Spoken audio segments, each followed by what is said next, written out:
met Rocky one morning taking his grandkids to school. He says, "What are you doing?" I said, "I'm walking." He says, "If you wait a bit longer, I will join you." Waited. Waited for him morning. Our filthy men Rocky got lost in the field. And we were filthy like hell, so I went to the Lidl's there. And I met another one of us. He's not here this morning, he's in Trinidad. So he said, "What do you like that?" I said, "You walking?" He said, "You like walking?" I said, "I walk." So join us. Then the same day, Winston phoned me. Right? Winston phoned me and said, "I've been trying to get all of you, but I said, I've been walking." He said, "You walking? I want to walk." So we started going round Castle Hill and round. And then all of a sudden, Mac decided to join us. Anyway, Mac joined us. And we're just going round and Butcher says, "Oh, I don't like this road Yes, walk." we're walking on the roads. Yeah, so let's go into footpaths. So we did just that. So we started then. Andrea, she's not here this morning. She came, Nicola came, Cynthia came, I came, and so on and so on. And the group got bigger and bigger and bigger. You know, and we got a member of our Cynthia? 27. 27 members. 27 members, and then we have visitors that come on the walks with us as well. So, other than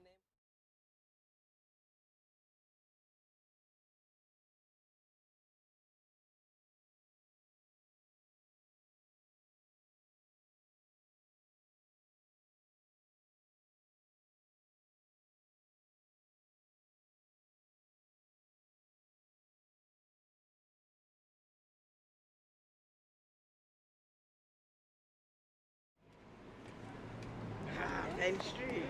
We all grew up there. Yeah. That was our own, that's where we felt a sense of unity, belonging. It was wonderful.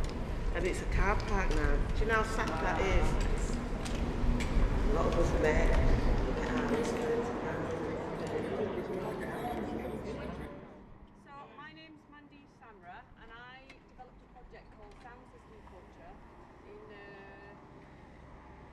between 23 and 2014, and it was to celebrate pioneers brought reggae sound system culture to Huddersfield. Now you might think, why is Huddersfield so special? Why is the story quite significant? Because it's only a small little town competing against big cities where there's a large black community like Birmingham, London and various other places. But Huddersfield is quite unique. Its sound history connected to reggae music, because most cities do not allow reggae music to be played in the city centre. People were refused because some of the venue organisers would have thought this music is too loud, noise pollution, or for whatever reason we don't want to play this music. So often in cities you have reggae sound system dancers around the periphery or in communities like Mosside in Manchester, for example, but not much music was being played in the city centres. And you can imagine during this time, when people were arriving, the Winters generation, music was really a massive part of their culture, and it reminded them of back home when they first arrived here in a cold, often hostile country, and so it was really important for people to get together. It was almost like a social centre as well. And Huddersfield was unique because it had a venue with a capacity of 1,000 plus people, because that was really important. And the venue was owned by a Punjabi Sikh family, a business to some brothers, called Buller Brothers, and they would use that venue during the day or over the weekend for birthdays, cultural events, weddings, but in the evenings they didn't really use the space. So this is how the story begins, where someone from the West Association leased the space out for many years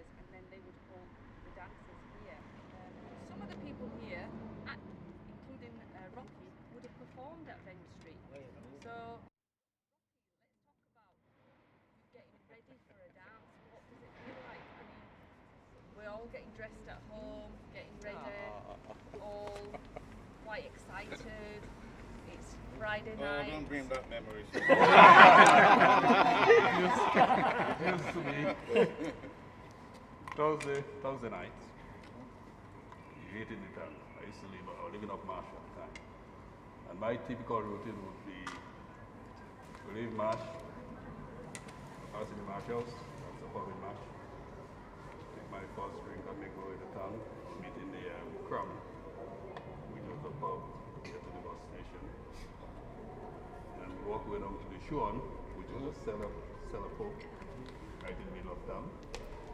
And from the Shuan, this place, Venn Street, you know, and that was the routine. And this place was, I mean, the street is called Venn Street. The club was actually called Cleopatra's and Silver Sun at one time.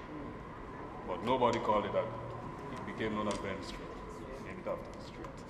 And yeah, it was a social place. Reggae music, all the reggae artists. If you were an aspiring reggae artist and you did not do Venn Street, you didn't do your apprenticeship. You all came. Don't forget the fashion. Well, yeah, I mean, On a Saturday, before the Saturday night, we as young West Indian boys, we had a trousers on. And your tops, get it up from Harry Fenton's. You remember Harry Fenton's? Harry Fenton's. High waist as well. Waist. High waist. Buttons all down. Yeah. And then you're coming down and you're performing some of the platform shoes, some of the best shoes. Platform shoes came later, eh? You get in there, man, and oh God, James Brown. some soul They used to change the color, you know, in the platforms. Yeah. You used to get spray and spray a different color on it. Yeah. And when you go in there, they think you have a new two or shoe. three pairs. I remember the days as well when we were younger, and we heard about wedding in Venn Street. I mean, these days they have to get invitation. But we used to think, oh, there's a wedding in Venn Street next week. Oh, let's go in town and get some outfit. Yeah. Oh, we're at the wedding even though we're not invited. I mean, to be fair, that's where I met my husband. We've been married now 4 years. Yeah. And that's where I met him in Venn Street. And also in those times, a lot of the ladies, they made their own, they made their own outfits. Yeah, we did. They used to get patterns and, you know what I mean? They made their own outfits. We'd go to the market, Monday market, across there, and seek out all the fabrics, and then we'd go home, we'd get a pattern, we'd go home and sew and make your outfit for the weekend. For the wedding. That you weren't invited. That you weren't invited.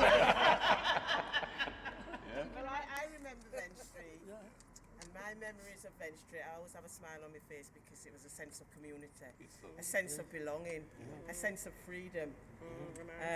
And when you came out, these artists, you would never have seen them if it wasn't for Venn Street. No, you wouldn't. No. So we owe a lot to Venn Street, and we looked out for each other.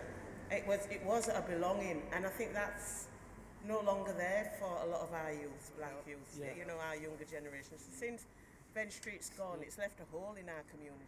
It's left a hole in Huddersfield as well. A big hole. And we were proud people, you know. The other thing about Venn Street was it was kitted out with its own sound system. So it had a resident sound system, and then they would invite other sound system operators. But the resident sound was a lot of the equipment. Most of the equipment was Matam. So Matam plays an important role because Matam is based in Huddersfield as well, and it's well somewhere there. King Street. Started off in it was young. Do you want to tell us a little bit about? Matt Matthias was a refugee from the Nazis. He was a German Jew from Germany, lived in East Germany. And when the Nazis came in the 1930s, like a lot of Jews, he had to flee for his life. And just he arrived in Huddersfield, not knowing anybody, just washed up. But what he did have was incredible talent in sound technology.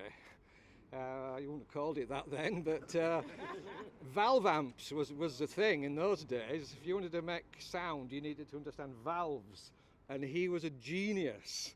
And what happened was he set up his shop here, and then the Jamaican sound systems of Huddersfield, they discovered him and realised that because it was like an arms race between the different sound systems around Britain, and they suddenly had the secret weapon, which gave them the best sounding amps in the country. He was their secret weapon, their professor that they tucked away in the background, that gave them this advantage over all the other sound systems. The sound system is given a lot of love and attention, and it's built in a way that sort of it's almost like a character of that sound system.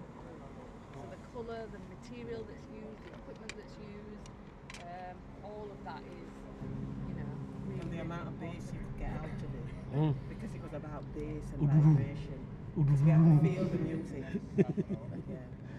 And then sadly it got knocked down to become a car park. But just imagine what it must feel like when someone's arriving from somewhere beautiful and hot, tropical islands, absolutely gorgeous, and they're told that when you come here you'll be welcome, but they arrive here and it's, but then they make this their second home. This was the relationship with the council. They thought this music was just like noise pollution. And it was only until I did this project to acknowledge the contributions made that, people have changed, new people have arrived in the council, that it's celebrated. It's so important that to keep this culture alive. And for many sound men, there's not as many now. It's really difficult because of noise pollution, or many residential areas. But I think there should be some sort of revival. A place where you can go. I think it's also groupings of people when there's too many, because it seems as a threat, and because the black community was quite loud and hey boy, and it was unusual. These characters of people that was making so much noise, and it was seen as trouble. Yeah. Really. It was just our way, threatening behaviour, unknown cultures. Yeah. So we came across as threatening, and then with all these, there might be 5 or 10 or 6 of you in a corner, and I think the police. Well, they did. For We them got to get three of my friends got arrested walking home from home. Yeah. We come from a party in Buckby, and the West Indians walking about, South Street where they built. I know something. Yeah. I'm walking home. He won't finish yet. I'm walking home, and this copper came in front of us. He shouted, "Hey!" He shouted, "Hey!" So one of the guys says, "Nobody here call A." Nobody's called A. We carry on walking. He run in front of us. Right? He was like an ambush, right? He ran in front of us. So where are you coming from now? So well, come from Burtby. I want him to grab hold of chicken he died now, or chicken squats. I said, no, you shouldn't be doing that. All of a sudden, one of them says, no, Sharple says, "Oh, you like pigs, man." Who said? The minute you said pigs, you were like, they come from all angles. They come from all angles, and they ambushed. There was 7 of us, and they took 3 down, and they put one in the dog van. There's some dogs there, and they put them in the dog van.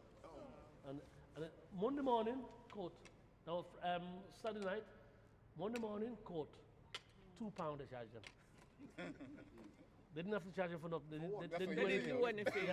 They didn't do anything. We were going home. We had to run to the parents' house, wake him up in the bed, to tell them the son's been arrested. But we had no criminal records, Yeah, and it was awful. In those days, if you remember, it was very offensive to the parents. Yeah. Like a young man like getting arrested. It was an insult to the parents. Yeah. You get arrested? What? Bring policeman to my door. Anyway, shall we move on to?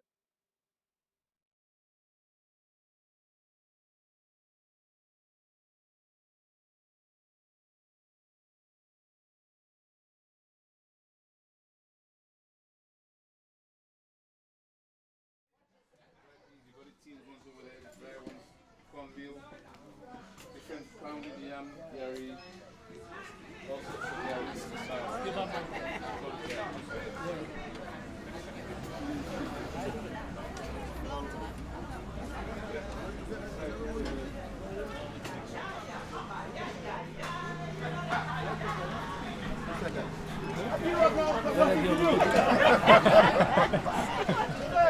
We all know each other. Right. You're starting off this business. Right. Music's one thing that brings the community together, the other thing is food. So it's really important to have shops where people can buy the products that they need. And this is Huddersfield's main Caribbean and African shop, and we're very lucky that Mark, one of our members, is the owner of it. Sometimes you have an idea in your head, and then you just sometimes you let it go. Sometimes you take it on. So I started this business with a few other lads. My brother didn't come into it yet, and I thought, well, with all these black people all over England, why don't we feed our own people instead of letting all the nations or all the people that feed our own people that do not know what the food is? So we started with a small little van, old rundown thing. Rocky would know. He was here as well, and he was in it as well. Started the business, old rundown thing. We decided to buy our stuff from market, wholesale market, and we did import our own goods at one time, but the cost of importing was so high, and it wasn't really worth it. So we started to just buy from other importers, and there were about 9 of us started this business. Believe it or not, 9 men. We all started this business together, and then we had. Have you been to the Monday market? Not yet, No. No. We started off in the Monday market. We had to queue up for about a year, 12 months, just to get a stand. 12 months we queued up for. And when we didn't get on, we had one little table. That was it.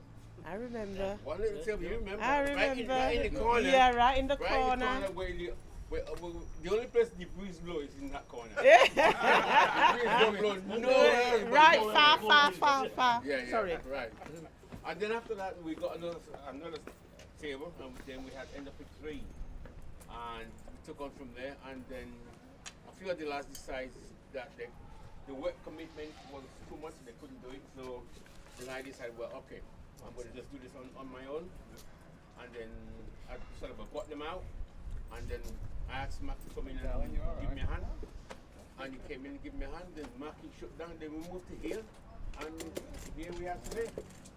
So, but it wasn't easy at first, it was very difficult. When we first started, we had a little van. We'd go around selling in our van to people's house. We'd go to door, people that we know, and they support us very well. Without the black community in this town, we would not be here today. Without the black community. Now, the Caribbean community is sort of getting smaller and smaller, and most of our dependence now is on the African trade, the people from Nigeria, Ghana, whatever it is, and South American also. So we are multicultural business here. It's not just a black business. And everybody that comes in here, it's like their business. No one that comes in here and think, oh, it's your business. It's everybody's business. You understand? That's how we are. And I say we try to get everything from all over the world. We have stuff from China, we have stuff from South America, we have stuff from Grenada, we have stuff from Trinidad, we have Jamaica, all over. And a different variety of everything. Thank you very much. Thank you very Very much. good. Very good. Very good. You want to come and have a look? Yes, My man didn't know what to say to when he come out here. Go and have a look at some of the different cultural foods that they sell. My man didn't know what to say when he come in. Everything is like ingredients that you're gonna make something with. There's nothing like pre-done. It's all just ingredients ready to be made. shops. So what's the essential ingredients of Caribbean cookery then? The essentials, Thyme, garlic, onion, peppers, Scots bonnet, chili pepper. rice, Cheers. ingredients. Kidney beans, rice.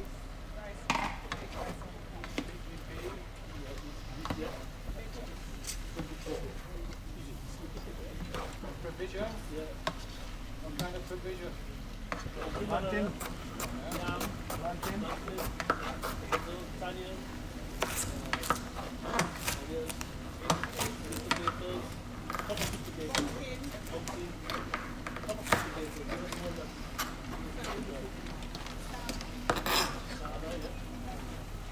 What kind of fish you think?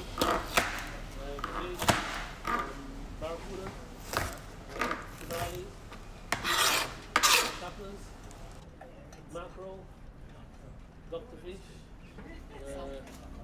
cockabawi, parrot, good fish. Jack. What fish? Hey,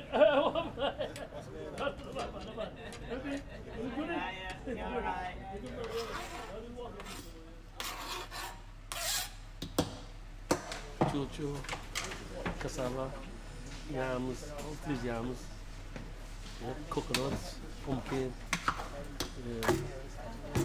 mint banana, all kinds of food. Yeah, nice. Heaven, you know? Heaven, man.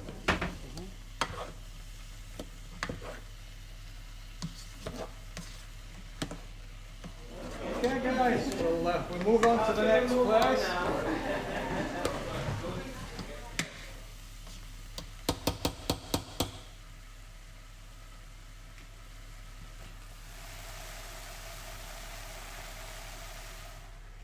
Welcome to the Windrush Gardens. This whole area that you've just walked through would have been housing. So all through that car park and where that modern building is, the sports centre, that was all terrace housing. And this was the place where the first Caribbean immigrants settled. And this is where, as young men, 6 o'clock in the evening, like clockwork, we'd all gather here. And we'll talk about back home or whatever subject we were facing during that time. Whether it was youth clubs or music, we'll be talking about. And music was always at the forefront of everything. You know?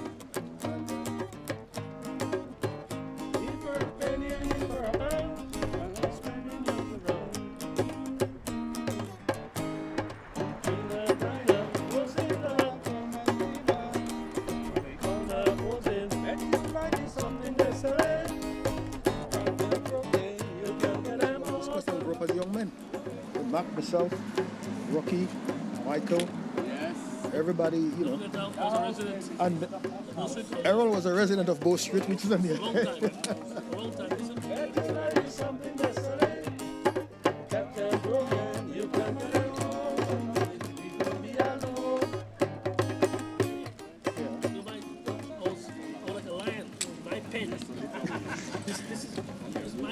His domain. And if you want to go away and come back, all the young Springwood boys, along that hill, says, yes, Springwood boys. Yes, Springwood boys. That shop there, Sun Shop, that's supplied everybody with a grocery. That's always been there. They used to deliver door to door. I don't mind if you want to get me out of the time.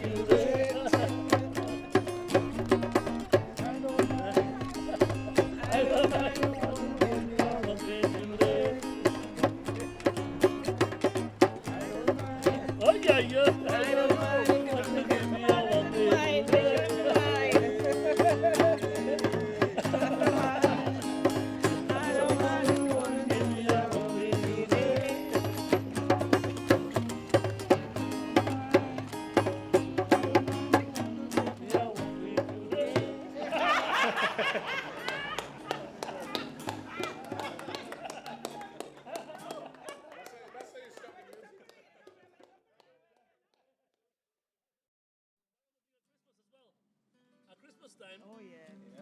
Well, we couldn't wait. Christmas Eve, about after, say, 1 o'clock or whatever, all the street here, Water Street, was with music. The guys, they come around with the band, clarinet, the lot. Yeah? From all these houses.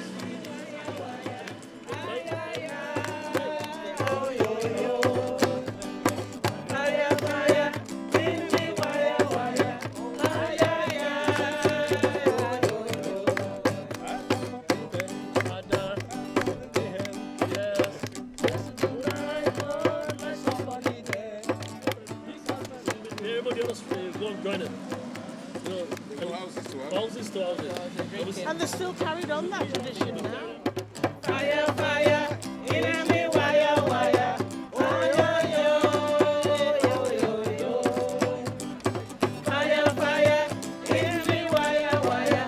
Ay, ay, ay, yo, yo, yo. Kyoko, Kyoko. Morning, Papa, Kyoko. Wake up, yourself, Kyoko. Wake up,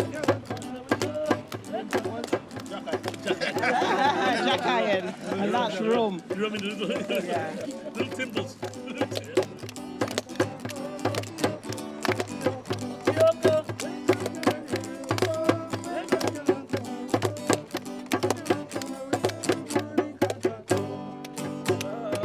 Drunk and disorderly, always in custody. Friends and my family, all man fed up with me 'cause I'm drunk and disorderly. Every I'm in jail, drunk and disorderly. Nobody can stand it. Drunk and disorderly, always in custody. Friends and my family. I remember once my husband went with you like Mouse. Yeah. And he passed the house in Birkby. Yeah. And he's not a drinker anyway. No. So they get a drink and they go to each house. Yeah. So when they got to our house, he had to stay there. He couldn't move.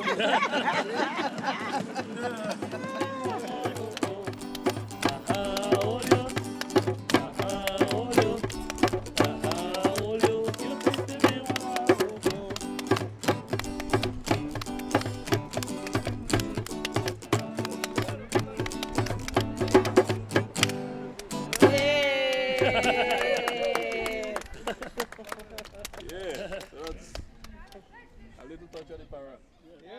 Yeah. That was good. Anybody like a pear? Yes, please. Thank you. Yeah, sure.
Simple. I've learned a lot today, actually. Yeah.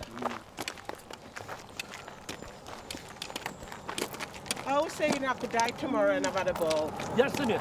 You know, Come here. yeah, we're not wanting to die, but still, I can say I've had a ball. My life's been good, man. You know that? No complaints. Eh? You know that? That's good. Yeah. You know that yeah, people I Trinidad? can say that. That people Trinidad open their habit as well. Yeah. So that, you only live once. Enjoy your damn self. Enjoy. Well, it's not a rehearsal, you know. No, we also know. You're not coming back. No, exactly. He's not saying, well, I'll put you here for a little while, see what you think, and we'll bring you back. Yeah, that's right. Nobody knows when you go. Hey, what's happening? When you go, you go. That's right. So, you know, While you while you're here, enjoy it. enjoy every damn thing. And when you, for me, this age is, we're on the last semester. Yeah. When you hit 60, we're on our last semester. Only on the other side of the wall, isn't it? We're on the other side of the wall.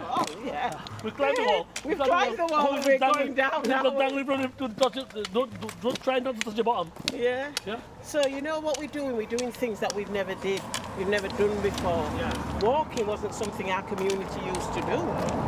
So when Errol and the gang talked about walking, it's something that was alien to us, isn't it? And a lot of these places that we're getting to know in Huddersfield, Netherton, Marsden, Iberton. And you get to know a lot you want of again? other people are doing walking as well. You see people, you see other walkers. Yeah. So there's loads of What do you want footpath. again? Loads of footpath. It's not just empty roads.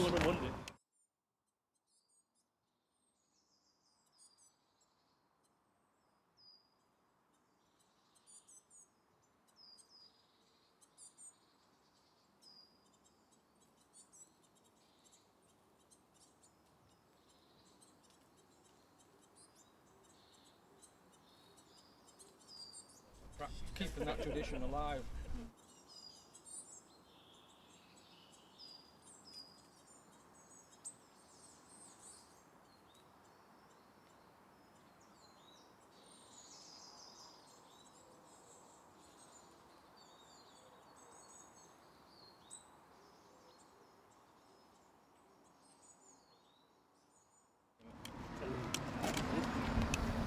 It's pretty good actually because you get in the fresh air. Yeah. You know, that's why we don't want to do the town centers. City center, we go out, we can drive for a mile or so and find a good walking spot. You might do a 2-hour walk, you might do a 3 hours. The most we ever done is 4 hours. That's when we get lost. Musician, I play music. Yeah. I played music for Gigs. 30 years. 30 Gigs and years. stuff. So I'm always out of town, sort of thing. Yeah. You rehearse during the week, Yeah. and you play out on weekends. Right. So I was always gigging. Yeah. Might go up north, Newcastle, Sunderland, Scotland. Sometimes you go in the Midlands. On the road. Yes, we always on the road playing. You know, Yeah. band. Sometimes you go for 2 days, 3 days. Yeah. Keep me out of trouble. All this used to be full on Carnival Day. Yeah. Full. All this bit, the bands and everything there, all down at the bottom. Stalls, there used to be loads of stalls selling food all on here, all the way down to the bottom. Mm-hmm. And you get people coming from all over. London, Manchester, Bolton, all over. It used to be really, Carnival used to be really good. Huddersfield Carnival used to be really good, isn't it? Oh yeah, we're joking, man. I tell you. When you finish here, you rush home, shave, shower, then you're ready to go to the dance. Yeah. But if you get weather like this on a Carnival Day, that's it.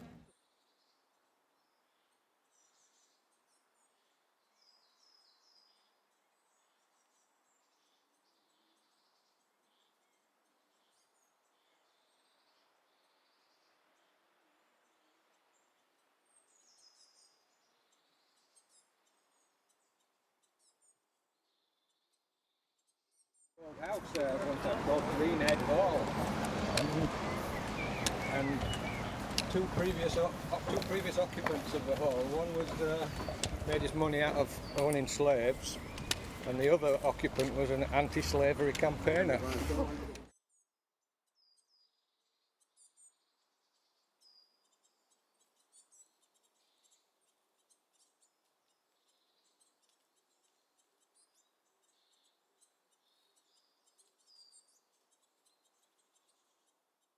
It first started in 1968 with the Mayor's Parade, where just one float in the parade was devoted to Caribbean culture, and then people got confidence and started coming back year after year, and then the Caribbean element of it really outgrew everything else, and it became the Caribbean Carnival. It was one of the biggest carnival apart from London.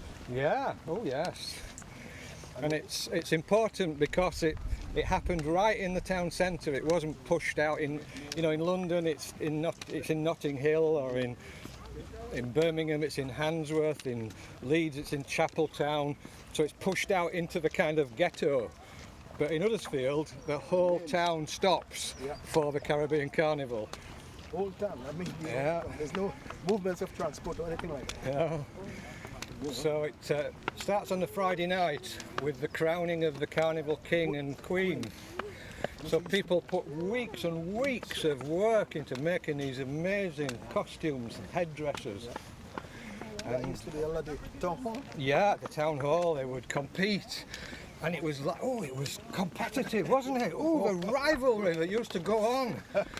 Because you would have rival groups who had learnt all their skills back in the Caribbean of how to make these really intricate costumes that were almost too big for one person. You can't imagine that only one person would be able to move it, because it was all on wheels and made of wire frameworks.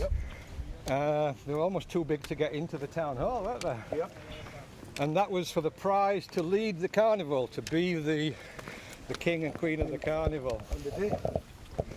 And then that would form a procession, and then each masquerade band would have dozens or even hundreds of participants, all in costumes, different colours, different styles, and red Indians or dragons, devils, tropical birds, all this, and then Earl used to be a devil. Yeah. He's a devil all the time, he's a devil, not just for carnival. And of course it never rains either, does it? No, never rains. Because what happened, there was two real venues. There was that one which was like for all the nightclub and party kind of thing, and then there was also a massive community centre, West Indian community centre called Huddersfield. The Huddersfield Centre, which was in an old Victorian school, and that burnt to the ground, didn't it? Almost around the same time that Main Street was closed. So it was a terrible blow to the Caribbean community, and they lost their two main venues in the space of a year. And I don't think they ever really recovered. Well, today we haven't recovered. No.